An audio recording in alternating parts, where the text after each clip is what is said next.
There we go. Sorry, as I think I mentioned, my webcam keeps screwing up, so I just have to hit go and then wait until it initializes. It's weird. So hey, it's Clarion found the Keyblade graveyard. That actually amused me. So the spell is amusingly literal. 18 years old to the minute. I'm guessing that that was deliberately done by Clarion. I have to wonder though. He calls in these other wizards, and one of them's called Wizard. Like that's his name. I get that that's kind of a thing, but that'd be kind of like me walking around saying rumination. Like that's my name. Also, anyways, there's this nice bit where she's like, God, I just wish he'd give me a little space. Dad, no. So there we have the premise. The grown-ups are gone. Interesting setup. Captain Marvel being a rather unique person for this situation, and thanks to the rules lawyery nature of the spell, he can just kind of go back and forth between the two at will.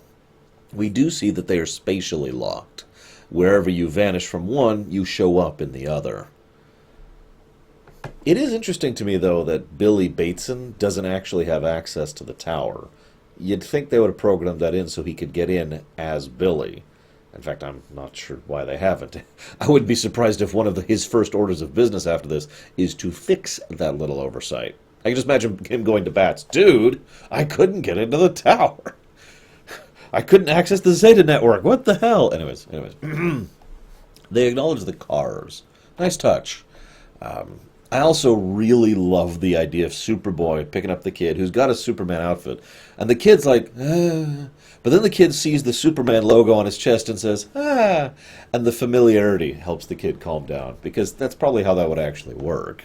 Just a nice little touch there. Then Artemis singing really badly. I like to think she was doing it on purpose. Just to keep the kids amused. Excuse me. I love how they show a chunk of the superheroes running around, basically just trying to gather people together, trying to gather kids together into someplace safe, because on the one hand, obviously there's a degree of reasonability to go into why that's a bad idea, long-term survivability, resources, vulnerability, etc. But on the other hand, in an emergency situation where you have no idea what's happened or why, pulling all the young injured is the wrong word, pulling the helpless, basically, into one location is an extremely smart move. And I do like how they send out the broadcast with JL Tech, and everyone we see bits of other people across the world running around trying to, do the same thing. It's just a nice touch. I have to point out, though, that when later we see the adult side of things, and they're not handling it quite as well.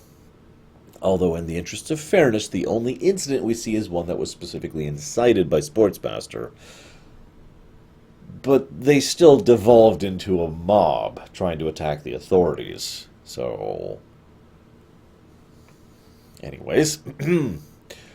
So, there's this great bit where Calder and Wally both stare at Fate, both having worn the helmet previously. It's a nice dangling thread, which I imagined was going to be fixed in this episode, this scenario, and I was right. Because then we cut to Bats and Zatara staring at the helmet. And both decide, no, we're not that desperate. Not yet. I do love the little tidbits of what happens on both sides. We get to see the same basic scenes from the other perspective. It's the type of storytelling I always tend to enjoy, and you can usually only do it with this kind of visual media, at least to the same proper effect. And of course, Riddler... yeah... I guess this is why they got Riddler out. Although hopefully he'll be able to do something other than this. Because, this is kind of... you could hire Joe Schmo to go grab this thing, for God's sakes. There's this bit where the woman turns 18 in mid-flight and vanishes. Then he decides to switch over to Shazam and notices her plummeting to her death. Now he catches her. But think about that for a second. How many planes are in the air at any given point in time?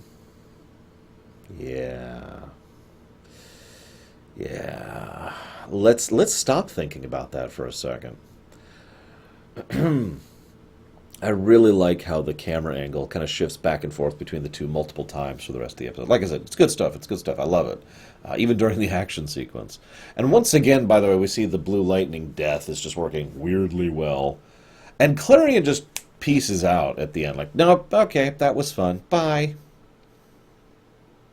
How strong is this guy again? Like, he just effortlessly escapes. No one even tries to stop him. Least of all, Fate, which brings me to an interesting little point. Dr. Fate, in my opinion, has never been a hero or a good guy. That's not the point. He's Fate, Order, in fact, to be more to the point. And Order is not necessarily good any more than it is necessarily evil. It's Order. That's the point. And this show has done a good job of showcasing how Fate, that is to say Indu, is not a good guy. He certainly seems to be allied with the good guys, but you can see why he's presented as kind of a deuteragonist, or that's the wrong word. Someone who is effectively an antagonist. It's also interesting because the way he finally convinces, that is to say, Zatara convinces Fate to take him as his new host body, is by saying, "You have my word." Fate decides to take that. Zatara does live up to it, and Zatara asks them to take care of her. And Bat's response is, "You have my word." And you know Bats is going to do that. You think Bats is not going to take care of a child who just lost her parent? Yeah.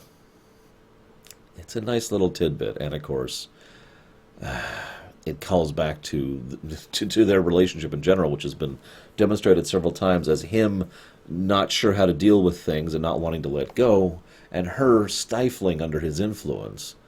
But now he sacrifices himself unhesitatingly for his daughter, and she is devastated by his loss.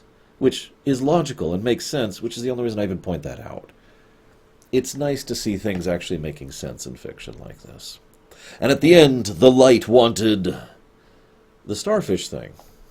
Is this Starro? Don't answer. I'm starting to suspect, because this is not the first time the light has shown direct interest in the starfish thing. I say starfish. It's not a starfish thing. I shouldn't say that. It's like a cephalopod thing that was frozen, but is still alive. Anyways, regardless, I'll see you next time.